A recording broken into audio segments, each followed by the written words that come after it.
大家好，我是美食多。很多人都爱吃空心菜，它不仅价格实惠，口感美味，还富含多种营养素。但是不少人在家炒空心菜时会遇到这样的困扰：大厨炒出来的空心菜颜色翠绿，口感脆嫩，而自己炒出来的却颜色发黄发黑，实在让人没了食欲，浪费了食材。其实这是因为没有掌握炒空心菜的秘诀。空心菜叶子嫩，水分多，很容易氧化，一不小心颜色就会发黑变软。下面教大家一个简单的方法，让你也能做出饭店里那种脆嫩爽口、颜色翠绿的炒空心菜。而且这个方法没什么技术含量，一学就会。一起跟着视频来看看吧。买回家的空心菜需要先处理一下，把特别老的根部都切掉，留着影响口感。烂叶、黄叶也摘干净，再将它放入盆中，往里边加入适量的小苏打，倒入足量多的清水，用手轻轻搅拌，使小苏打完全溶解在水中。之后让空心菜在水中浸泡大约6分钟。使用小苏打洗菜好处多多，不仅能让空心菜洗得更干净更安全，还能让它颜色更翠绿。小苏打呈弱碱性，能与大部分呈酸性的农药残留发生综合反应，使其分解，比单纯用清水清洗更加彻底。它还可以轻松去除菜农为了保鲜涂抹的油脂、农药以及附着在空心菜上的灰尘。而且弱碱性环境有助于锁住空心菜中的叶绿素，减少清洗过程中叶绿素的流失，让炒出来的空心菜颜色更好看。浸泡好之后，再将空心菜给清洗干净，之后再换清水多清洗2遍，将它洗干净一些。洗干净放入菜篮中。接下来，为了让空心菜口感有层次，我们要把菜杆和菜叶分开处理，直接用手顺着它们的纹理将其掰开，这样能避免弄碎。要是用刀切，空心菜容易变得细碎，炒出来就会乱糟糟的。为什么要分开处理呢？因为菜杆和菜叶的特性差异很大，菜杆比较硬实，需要多炒一会才能熟透，而嫩叶子很娇弱，大火一炒很快就蔫了。如果不分开一起下锅炒，就会出现叶子已经炒烂了，可菜杆还夹生的情况。所以我们要把菜杆和菜叶分好类，先放一旁备用。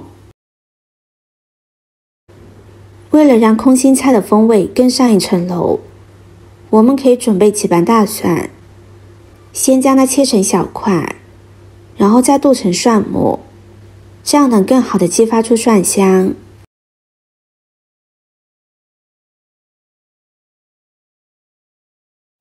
切好先放入盘中，再准备4个小米椒，洗干净之后切成圈。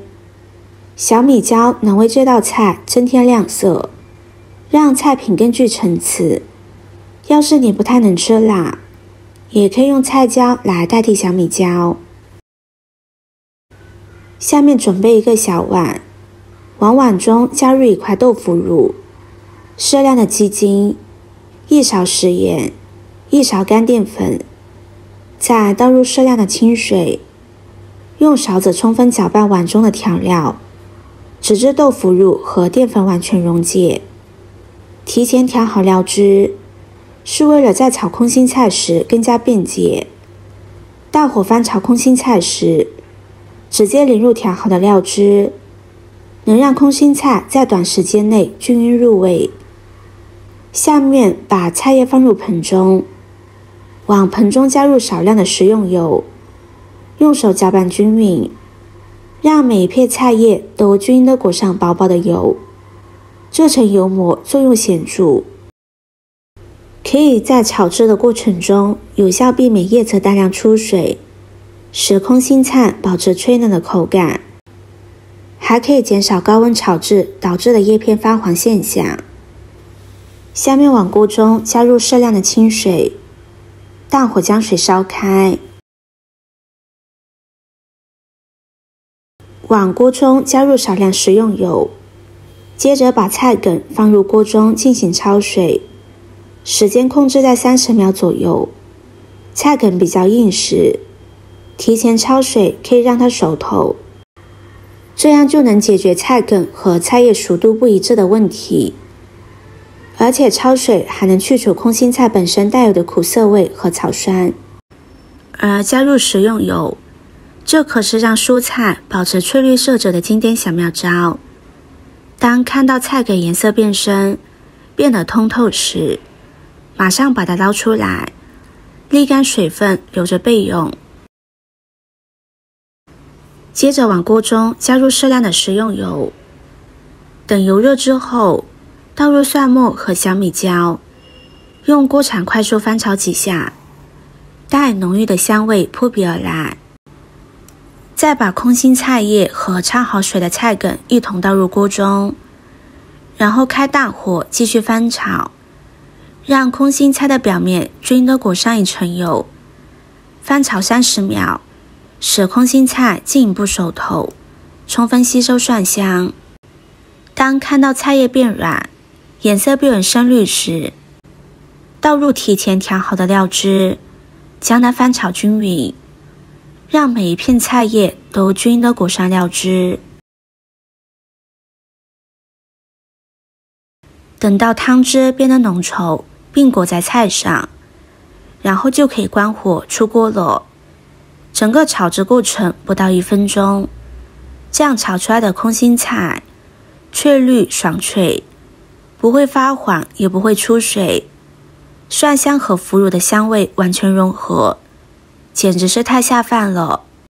还富含膳食纤维和多种维生素，对身体十分有益，非常适合日常家庭使用。喜欢的朋友就收藏起来试试吧。今天的分享就到这里了，视频看到这里了，麻烦各位哥哥姐姐动动小手给我点个赞吧。点击我的头像，可以看到更多的美食视频。我们下个视频见啦！